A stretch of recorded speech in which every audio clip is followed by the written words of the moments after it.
broadcast of the year, and I'm super excited to introduce our next guest of the evening. I'm going to get him up on the screen here in 2 seconds, everybody, and that is Aaron. He is with Spin Doctors. How are you doing? Hey, how are you? I'm great. It's good to see you. You So, too. drummer for the Spin Doctors, and we were talking yesterday. I was just like jumping right in here, Aaron. Um, we were talking yesterday, and I was like, "Hey, do you have any family in Texas?" And you're like, "Yeah, I've got tons of family in Texas." And I was like, "Well, do you have a relative named Jeff?" And you're like, "Yeah." And I was like, "Does he play bass?" Yeah. I'm like, "Oh my God, I was in a band with him in 2003." So crazy, man. So, did you Great. grow up in Texas? Yeah, I sure did. I grew up in Dallas, Texas. I moved there when I was like a little baby, and I was there till I was about 18. I had a great time there. Then I moved up to Boston for a year, went to Berkeley, and then I came back for 1 year, and then I moved up to New York, and I've been here ever since.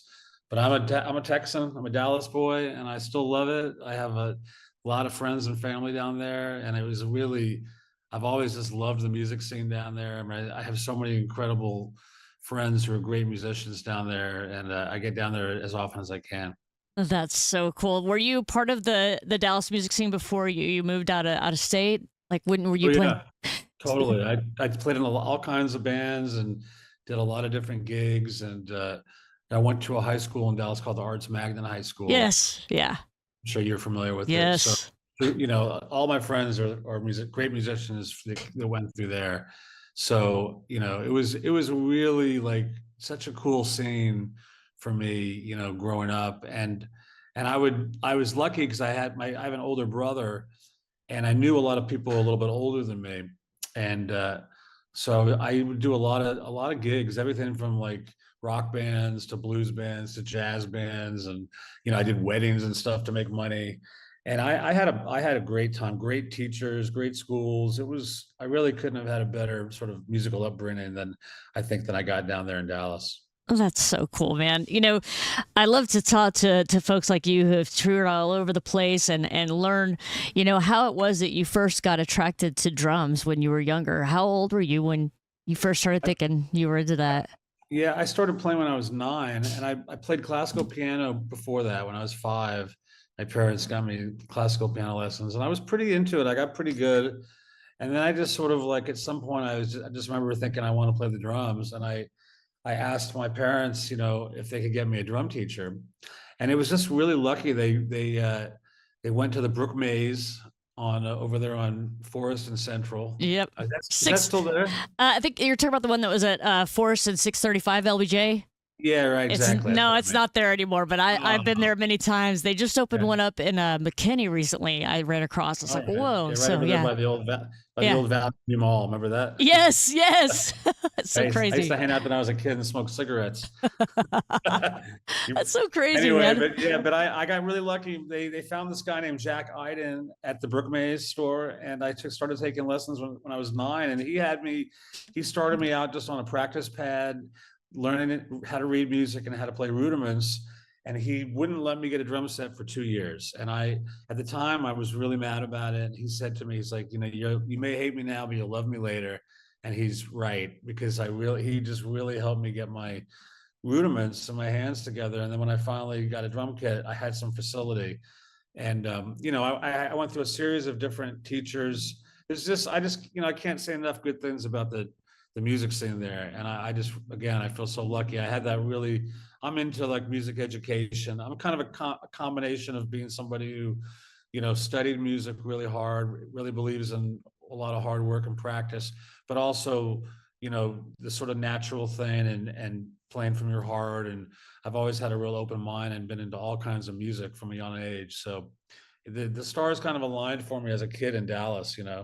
That's awesome. So, what was the first band that you got into? Was it a rock band? Yeah, well, my very first band I ever had was me and two other really good Dallas musicians. You probably know him, Mark Solomon. I don't know if you know Mark Solomon. No, I He don't has, know. he's a great musician, songwriter. He has a school called Zound Sounds. Oh, And okay. I've heard of that before. yeah, yeah, yeah, Yeah. exactly. Him and his wife Amy, they've been running that for a long time.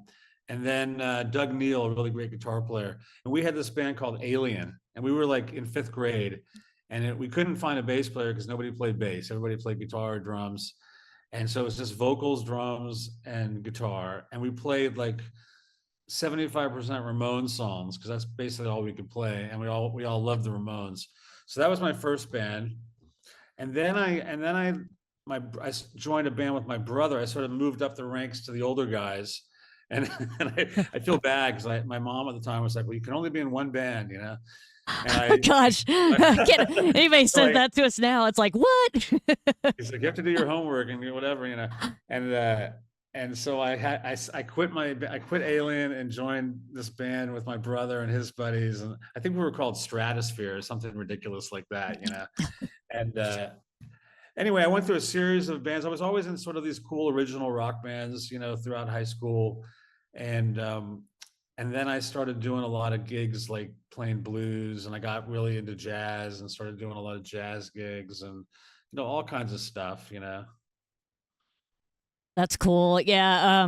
I mean, you had a lot of opportunity to dip your toe into a lot of different things with your background and starting so early. 9 years old, you had a lot of time. I've met people who started as late as 65. So, I mean, Yeah, starting at 9 is fantastic. I was noticing, I saw a lot of things. I was reading up on you a little bit, and I see that you said that you took piano lessons, but that's not the only instrument you play. You play a lot of different instruments, don't you? yeah. I mean, I would say I play like for writing music. I tend to write it on guitar. I play the guitar.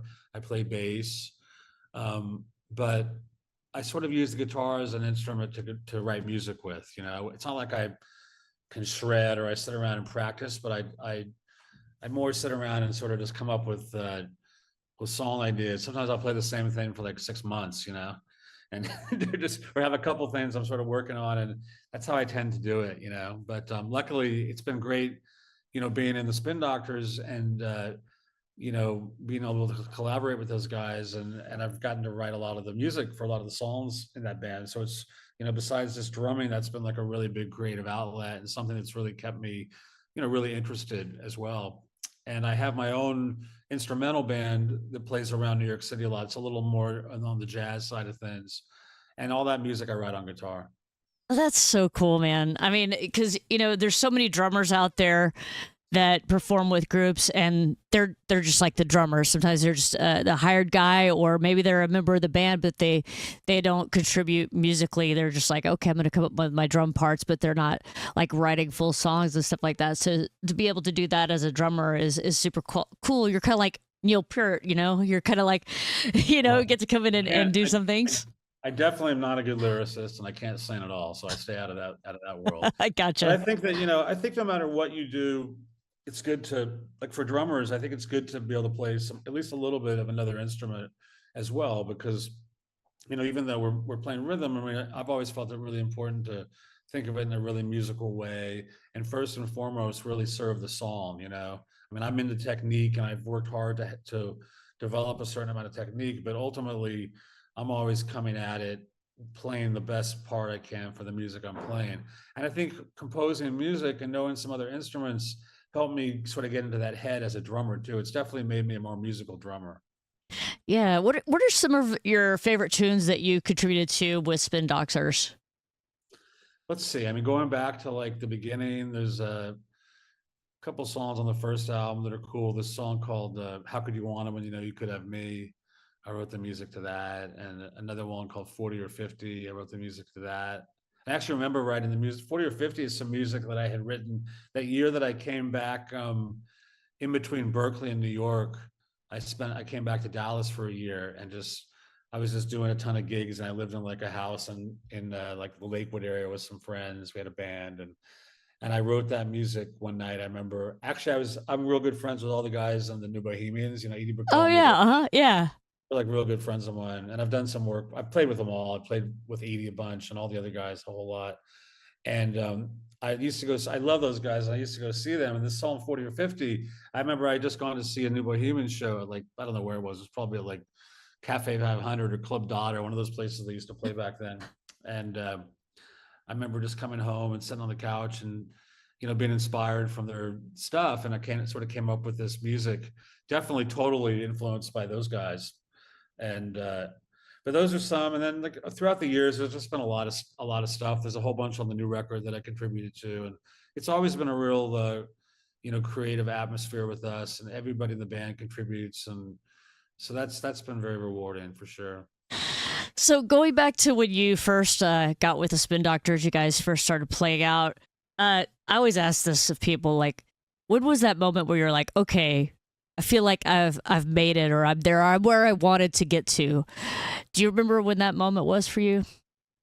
Well, I mean, it's interesting. We formed the band in New York, and our original goals were really just, let's try to be a great band. Let's try to write really good songs, and let's make a living playing gigs. So we kind of had a backwards approach to what all the other bands seemed to be doing at the time. And this is like late 80s, 88, 89. 90. Everybody just wanted a record deal. I remember all the bands were obsessed with having a record deal, and everybody was like, let's make a demo, let's do a showcase, let's get a deal. And we didn't really do that. We kind of did the opposite. We just said, let's just play like as many shows as we possibly can. And so we would play like 20 shows a month in Manhattan, and everybody else would be doing like one show a month or once every 2 months trying to do a showcase. And so by doing what we did, we just developed this really cool diehard scene, and people would come see us night after night, and we would play these really long shows and stretch out and do different sets. And there was a scene brewing around here with a bunch of bands, with us, Blues Traveler, Joan Osborne. There was this whole sort of circuit downtown Manhattan where it's just really good creative original music going on. So anyway, so one thing led to another. We ended up getting a record deal, but it was just based on the fact that we had this sort of undeniable following. If you came to a concert or a show, wherever we were playing, it would be packed. People would be singing along to songs. So it was just this very organic thing that happened. And from there, we started touring. We made a record, and we signed with Epic Records, who didn't do anything at all. They just sort of put the record out, and this was. It's funny because our record came out like 1 week before Nirvana's record came out. Oh, wow. Yeah, so it was cool in a way. I mean, it was like, so all of a sudden Nirvana thing blew up like immediately. Right. It really was good for bands like us, because all of a sudden it was like rock was back. It wasn't like this sort of what had been on the radio at that point, which was at the time. You remember the late 80s and early 90s even. It was so poppy. And so Nirvana came out, and then Pearl Jam came out, and Pearl Jam was also on Epic Records, and Epic was putting all their money into Pearl Jam. So we were out there on the road, and we're seeing Pearl Jam records in all the stores, and they're all over the radio, and they're blowing up, and we're like walking into the stores, and we see like 100 Pearl Jam records and big posters, and we can't even find our record. Oh, God, no. We'd be calling our management, what the hell's going on? We can't, yeah. Fuck Pearl Jam, what's right, up? Yeah. and so, we just kept touring. And after about a year of like crisscrossing the country, I think we probably went across the country 4 or 5 times. We had a van, and we just really hustled it. And we started to develop a following. Certain pockets of the country would start first, like, East Coast was doing well, and then out in Colorado was doing well, California. And so about a year in, we had sold about 60,000 records of Pocketful of Kryptonite, which at the time was nothing. But these days that would be like a big success, because nobody sells records. But it was a lot for a band that was getting no label support. So the real turning point was we had a big meeting up at Epic Records. It was the whole band, our management, the heads of Epic, there's like all these people at this big table, and they're telling us, listen, you guys need to come off the road and make a new record. This record's dead. There's no hits on the record. And we were like, listen, we're out here. We're really seeing a buzz. Like, we're not taking any money from you. We're totally self-sufficient. We're packing clubs across the country. Why don't you give like a song like Two Princes or Jimmy Olsen Blues or Little Miss Can't Be Wrong? Why don't you just try it? Because we see how it's this. People seem to really like those songs. Right, yeah. They were like, nah, you guys have no image, you need to like, get a tattoo, do something, make a new God dang it. So we walked out of the meeting, and I'll never forget our manager, David Sonnenberg, said, listen, I think I feel something happening. Fuck these guys. let's just continue to go on the road. I have a feeling something's going to happen. I've seen this before. He managed Meatloaf, so he was the guy that helped, he managed that whole Bat Out of Hell thing. And the similar thing happened with Bat Out of Hell, where Meatloaf was touring for a year, nothing happened, and all of a sudden, it was kind of back in the day where like maybe one radio station would play you, and then that could sort of snowball the whole thing. And that's exactly what happened. We went back on the road, and a radio station in Vermont started playing Little Miss Can't Be Wrong. It did amazing at the radio station. This guy wrote a letter to Richard Griffiths, the head of Epic Records, saying, "You guys would be crazy not to really promote this band." So that's what started it. They decided finally to release a single. They put out Little Miss to rock radio. It did really well. We made a video. It got all over MTV, and then the thing just started to blow up. So, it's hard for me to say, like, was there a moment where I was kind of like, I guess in a way, I mean, like, we did Saturday Night Live, like sort of, I think it was like, the end of 1990, sometime in 1992. And, Little Miss was a big hit, and we were really blowing up, and we got Saturday Night Live. And I remember when we did that, everything sort of changed, because that was back in the day where, a show like SNL could really like change your career. I think these days TV doesn't have the same impact as no, it did. It doesn't. Because, yeah. But back then it was huge, to get on a show like that, you were guaranteed like something you were going to sell a lot of records, then, may or may not continue from there. But that was, if I had to say one moment, that sort of felt like everything was changing, I'd probably pinpoint it to that. Wow. Yeah, there's something very cool about touring around and getting that buzz going. And like you said, having to convince the label, hey, it's time to sink some money. I mean, nowadays it's so different, isn't it? Like the way music is released, the way music is produced now. Totally. It's like really different. It's like, it's almost like, why are people putting out albums anymore? Because people are just releasing songs all the time, but it's still working. So I mean, we're putting out a new record in April 11th, and it's coming out on Capitol Records. So you think, okay, great, big major label deal, awesome. The truth is, I mean, they don't do anything. It's just sort of like it's just like they're putting it out, but I mean, it's like the way you promote a record these days is just so different. It's not like, okay, we're going to put all this money to a single. There's no, you make a video, you hope you get a lot of hits on YouTube, or it's just a different kind of thing. And, luckily for us, we're an established band, so it's more about going out and playing shows. And we're really psyched to have a new record out. People want to hear music, and it's an important part of the whole thing of, being an artist. But you're right. I mean, it's just like, it's such a different world, and honestly, I mean, I'm really grateful that I think we're lucky that our band came out of that time period where, the industry was really kind of booming in the 90s. There was just a lot of money in the industry, and you had MTV, and you had radio, and you had all these sort of things that it was not as much could get out there, but if you got there, you could see a lot more results. As we're now, in a way, it's positive because, it's anybody can put out a record, which I think is good and bad. That's a whole nother discussion. But, there's so much stuff out there. It's just hard to get recognized. As were before, as hard as it was, if you got that, you could really sort of build a career out of it, Yeah, you really would stand out. I was watching one of those Rick Beto videos out on YouTube recently, and he was talking about how nowadays it's rare for a band to get big. It's always like just an artist, and there's less bands now. Have you noticed that as well? Yeah, I mean, it's so hard. I mean, I think if you really look out there, I mean, there's still tons of bands. You know what I mean? But I guess it's hard to even you look, well, what's really popular now? I mean, I don't even know anymore. I mean, there's so many, I don't even know where to look. I mean, there's so many places to look. It's like, you got to sort of ask somebody. I mean, if you ask a 20-year-old who do you like, or who are the popular bands, they're going to name 20 bands I never even heard of. You know what I mean? So yeah, and it's like, where are they coming from? I don't even know either. But I mean, I'm the thing that I'm optimistic about. I mean, I'm here in New York City, and there's such a great music scene here.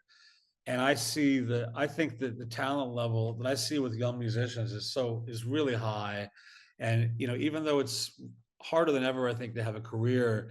People, just like we did when we were young, you do it, you find a way to make it happen, and you're going to do it whether you're broke or whether you're not. It's just because you got to really love this, and you have to sort of make a decision to just go for it. And I'm amazed that, like, I moved to New York, I had barely any money and lived in a shithole apartment for a while, and and it was incredible, and people come here at 18, 19, like I did, and they do the same thing, and it's just I'm not one of those older guys that's sort of bitter about the scene. I think you have to sort of, things change, you have to roll with the new times. And with that said, there's a lot of things that could be very much improved the way the industry runs, because it has, it's definitely become very difficult for particularly new artists to find a way to make a living, and that's a real bummer. So, but people do it. People figure it out and they do it. Yeah, I think that one thing that's cool is, like you said, anybody can put out an album now, and it's cool because, like, say you have a really great product and you have an idea about marketing, then you could just take it straight to YouTube or Spotify or Pandora or wherever, get it rolling out there, and just go crazy on TikTok or something and start getting a following, and the next thing you know, you're huge and you don't even have a label. Like, it's like, Yeah. wow, like when we were younger, you had to have a label, Absolutely. and That's a great thing about all that. The downside is that you also, besides being a musician or a songwriter or a singer or whatever, you have to be like a social media expert. I what know, right? Yeah, it's true, man. And that You there is a trick to it too. It's not like you just get on there and it just happens. You have to know what you're doing and you have to be consistent. I mean, Yeah, you have to hammer away. You can't just go to sleep at the wheel on that. It's it's a thing. full-time job. I'm glad that I don't have to do that, because that's just not my thing. Like, Yeah. I've always worked really hard to be a good musician, and I'm lucky I've been able to make my living doing that. If I had to, and I'm on social media, but if I had to rely on that, it would drive me crazy.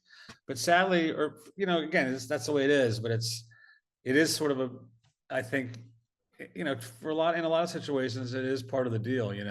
But at the same time, like, I think still, like, the the quality of what you have, whether it's a band, being part of a band, or whether it's your own, how you work with other people, the quality has to be there. And I think ultimately, people kind of forget that sometimes. The cream always rises to the top. You know what I mean? It's not just about being savvy on social media. And I think sometimes people spend too much time sort of trying to just get somewhere really quick, when it's always a long, hard process. I mean, you got to work really hard. You have to just take your time and do your homework, and get out there and be with the people. Yeah, totally. I've got a drummer in the house who's commented just now. He says, still pretty much every band I see that's doing anything is on a label. I'm wondering if it's just more for booking reasons. I mean, I think that really what makes bands successful on the road is having a good following, and I guess a lot of them probably do have, some of them have labels, but there's a lot of sort of independent artists that, just based on being really good and really sweating it out in the van and touring, have a nice career on the road. So I don't really know. I think sometimes booking agents are more likely to maybe grab a hold of a band that is on a label if there's that support coming from that label. But I really think that more than ever, it's about, like, what you're offering, and ultimately, like, what kind of a fan base you have. And getting that fan base is not always going to be because you have a great booking agent and you have a label behind you. It's really because you get out there and you're touring hard, and you guys are really good and you're connecting with people. Yep. And yeah, it is a lot of work. And it's not just, like you said, just spending all your time working on social media and not time working on your craft isn't the way to go either. You got to make sure that you're doing it all, so you can't over fixate on social to let go of your skill set or your talent or your time you put into songwriting. Speaking of songwriting, I know you mentioned a minute ago, you guys have a new album coming out on April the 11th. It's called Face Full of Cake, right? That's it. Yeah. And what number album is that for you guys? Let's see. I think as far as studio records, it's probably like I got to count for a minute. 1, 2, 3, 4. I think it's 7. I think it's our 7th studio record, 6 or 7. That's so cool. I want to tell everybody I did put the link to a couple of new lyric videos that you guys have out there. So be sure to check those out. We're going to pin them in the comments here. So be sure to check it out. Another thing I was noticing, I was reading up on you a little bit more, found some interesting information about you. I think it was it 2009? I think. Let me see here. No, it was 1999 during the Here Comes the Bride recordings. Your bass player walked out and you ended up covering for him. Tell us how that all went down.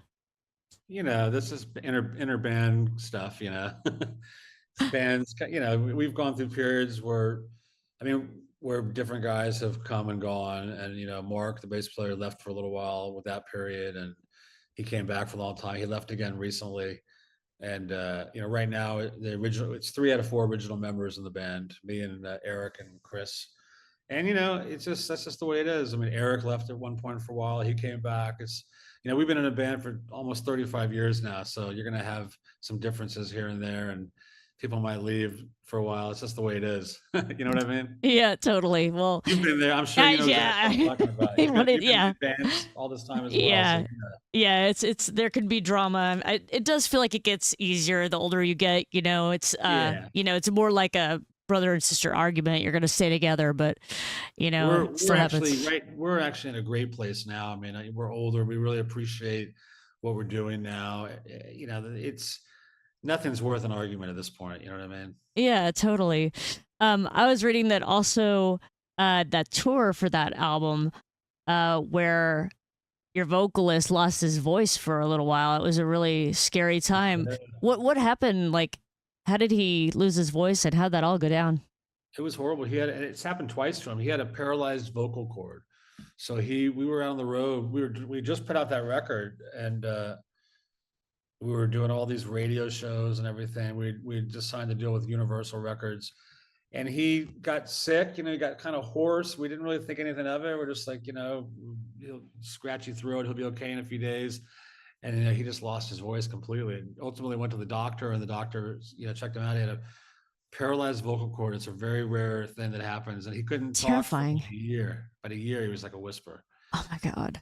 And he came back. He was great. And about 5 years ago, he lost it again for a little while. Oh my gosh! Was it the same thing?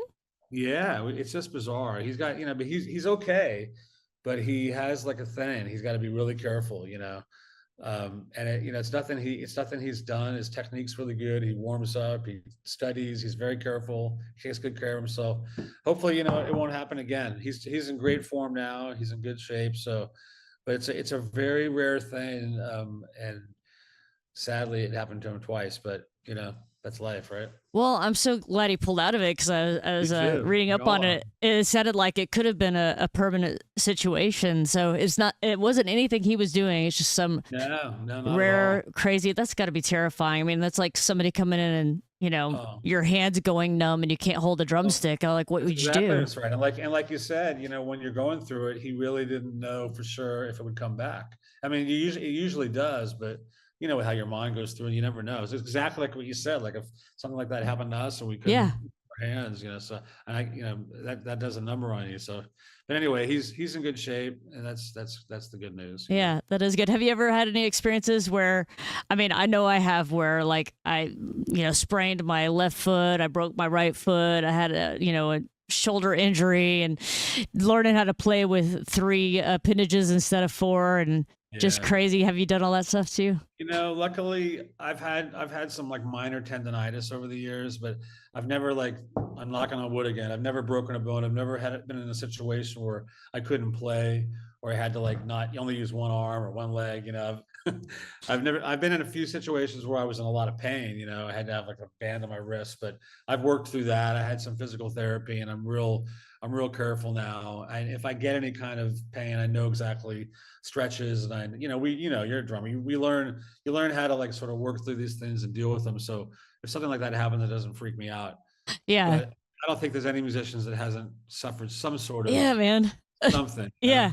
Our bodies weren't really meant to do all this stuff. I know, right? Yeah. And then if you have your set not ergonomically set up and you start, tweaking your hip or whatever it is, you got something too Yeah. far back and you're, back flipping on the china or something crazy. A few years ago, I actually broke my right foot and I had to stop playing for a month. And I actually taught myself how to play left footed, and I had two hi-hats, one open and one closed. Wow. and Amazing. and so I just had a big boot on my right foot. They had to I was on crutches, so they had to lift me up and put me in my throne on the riser so that I could play. But you know what? Coming from that, and I find this from a lot of things that happened to us through the years, is it ends up being a positive thing in the end because it really helped strengthen my left foot, and I got a lot better with like double bass and stuff like that. Yeah, I'm And so sure. yeah, so it was really cool. So I did 1 month off, and then a month playing about 10 to 12 shows with just my left foot. So Wow, it that's was amazing. interesting. Yeah, it's crazy. So I'm glad you haven't had to go through that. I'm really terrible about stretching too, but I know we have other drummers watching right now. What are the kind of warm ups that you do before a gig usually? It depends. I mean, I don't do it always. I mean, we usually have a sound check, so I get to play there. But I like to just have some sticks backstage and do some rudiments and stuff, paradiddles, flam paradiddles. I have some different sort of exercises I've come up with over the years that I'll go to just to sort of get the hands moving. And I don't do it every night, but I think it's a really good thing to do. I mean, I find that I think just for what we're talking about, just for sort of stretching your hands and avoiding any kind of tension or injury, it's really good for you. And also just getting your hands going. So, you know, basically it's just like rudimentary stuff that I'll do to warm up. Right, just so you're not like going up there and hitting the stage cold, just getting good and warmed up. And Yeah. yeah, most people I talk to talk about rudiments or different stretches and things. I know I've been to PT a lot for various issues, like you were talking about tendonitis or carpal tunnel and different things, Yeah. different ways to stretch. So with this new album that you guys have coming out, are you guys planning to have a tour for that? Yeah, we're doing a lot of shows starting Excellent. in April. We'll be all over. We're doing a summer tour for a couple months this summer with Blues Traveler and the Jim Blossoms and us. So that's going to be great. And we're going to be in Dallas actually doing the Wildflower Festival. I think that's in May sometime. So yeah, we got a lot of shows coming up, and it's going to be a great year for us. That's excellent. Is all that stuff posted on your website? Yes, I think all the dates are up there. Yeah. Killer. I was also looking the other day. I was reading something. It listed you as one of the founding members of Spin Doctors. Is that right? Well, I mean, we kind of formed, me and Chris and Eric sort of formed. Chris and Eric met first, and then very shortly, we were all going to the new school in New York City, and very shortly after that, I was actually just practicing in a practice room, and there was a knock on the door, and I opened it. It was Eric, our guitar player, and he's like, "Hey, I'm putting a band together. You sound good. You want to be in it?" How funny, And, man. and I was just like, well, let's jam. I'll check it out, Right. And we got together, and those guys were great. And the cool thing about that is that we had a gig. Eric had a gig at a fraternity house called the Delta Phi fraternity up at Columbia University. So basically, it was a real purpose to have a band. It was like, okay, we got to get a band together and put a set together, and we're going to play this gig. So there was another guy at the school called Michael Kerr. He was a bass player. So we got him to do the gig. And we just put together a set. We at that time we had put as many originals together as we could, and we did some covers. And our first gig was amazing because it was completely packed. It was in this basement of this fraternity house, and there were like a couple hundred, college students there. I think everybody was tripping on acid too. So it was like Oh God. it was a really great first gig. And then Yeah. our second gig, there were like two people there. You're But like more acid for everybody. Come on. yeah, but then we went back there and everybody was tripping again, and that was good. But yeah, There's a so moral to the story somewhere. I just don't know what it is. well, actually, that song "What Time Is It," which is like sort of a big song for us, we just came up with that on stage. We were just jamming, and it was 4:30 in the morning, and we were all on mushrooms, the band and the audience. And Chris was like, "Does anybody know what time it is?" Because it was late as hell, And anyway, somebody said 4:30, and like we just started into this sort of funk jam, and that's how that song sort of How came out of it. funny, man. Those Yeah. are the best though, when you're just like jamming around and you come up with something cool. I know one of the main bands I was in, we did a lot of that, and those jam kind of things are totally cool. Wow, man. So tour this summer. We're gonna have to keep in touch so that we can be sure and let everybody know about your tour and when you'll be at the Wildflower Festival. Yeah, Is that you guys, or do you know who else is playing with it's a y'all? whole bunch of bands. I know Sugar Ray's on the bill, I Oh, think, and cool. Yeah. not sure who else, but we have a good slot on the. I don't know the date. I'll have to look it up, but Yeah. it's on our website. But for all you Dallas folks, come on out. Heck yeah, man. That's so awesome. Well, I was talking to Rebecca earlier and I was telling her time flies through these interviews and we've already got your 30 minutes in the books here. So, All right. man, I'm so grateful that you could join tonight, Aaron. It's so great to meet you and know that Jeff has a cousin Yeah, named Aaron. I'll be sure to tell them. Yeah, it's so crazy, man. It's such a small world. I always say that the world is getting smaller, but I'll be sure and catch your show if I don't have a gig that day and come see you. And looking forward to it. Looking forward to the new album too. And like I said, everybody watching, we do have that in the comments. Be sure and check out the 2 lyric videos and be on the watch for Full Face of Cake coming out April 11th from the Spin Doctors. Thank you so much again, Aaron, for joining tonight, and we'll talk real soon, It's a okay? pleasure. You take care. All right, bye Bye bye. bye. All right, everybody, give it up for Aaron. So cool to have him on the show this evening. Man, and I still am just freaked out by the fact that he's the cousin of Jeff, who I was in a band with back in 2003, and we're both still in the music scene here in the Dallas-Fort Worth area. It's just really, really, really cool. I had something crazy I thought of.